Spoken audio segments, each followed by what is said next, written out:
guys, today's science lesson is for Wednesday, April 29th, and you are going to read pages 112 to 119, but first we want you to take your quiz number 13. Hopefully you practiced the Kahoot yesterday. If you didn't practice your Kahoot yesterday, I would practice the Kahoot, then I would take the quiz. After you take your quiz, go ahead and take a brain break. Maybe just run outside for a few minutes, do some jumping jacks, push-ups, go do a Go Noodle video, and then start your reading for today. So you're going to read pages 112 to 119, and you're going to continue to review about the pond. This time you're going to explore reptiles of the pond and the different type of reptiles. You'll see turtles and snakes and lizards and other kind of creatures that live in the pond. We do want you to review the comprehension check questions as you're going. You don't have to write them out. It is always helpful if you do answer them, but we'd at least like you to review them and say the answers to yourself and keep going through the chapter. Once you get to 118 and 119, you'll see some more comprehension check questions. Go ahead and review those as well. They'll help you for the test. I'm going to go ahead and go through the PowerPoint with you. Let me get a little clicker real quick. We're going to go ahead and do the science study guide together. You can always find this on RenWeb and do it yourself at a later time. But if you want to do it with me and try to shout out the answers before I click, feel free. So it says, what is a group of plants and animals that depend on each other? And you did this in Monday's reading, and you would see that it's a community. So a community is a group of plants and animals that depend on each other to live. Name two plants which contains no chlorophyll. Your first plant is going to be your mushrooms, fungi, and your second is going to be your bacteria.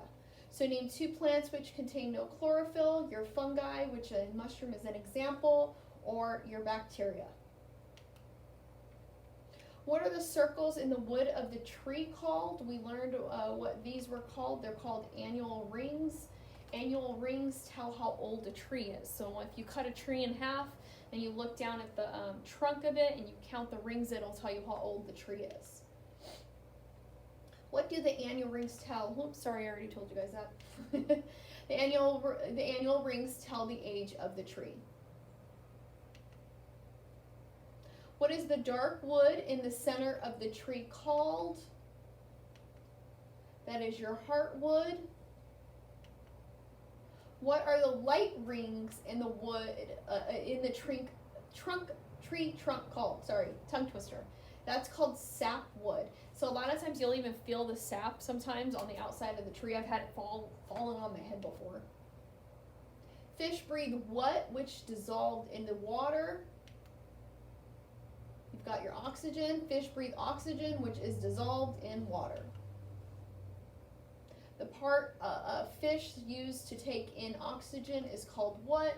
They've got it circled right there because they want you to know that that is their gills section. What are the three stages of a frog?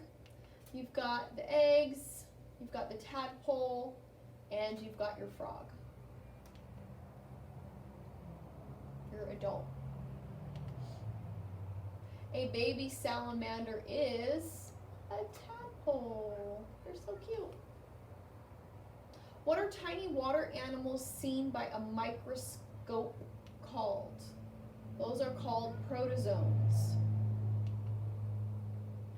A blank is an observation of similarities and differences. So a comparison is an observation of similarities and differences. To blank is to spend the winter asleep.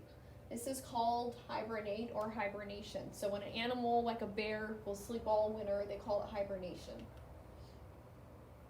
Blank is a mineral from the soil used to make food in plants, nitrogen.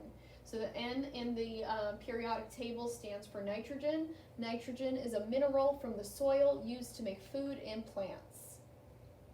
The water moccasin is also called this because the inside of its mouth is white. It is called the cottonmouth.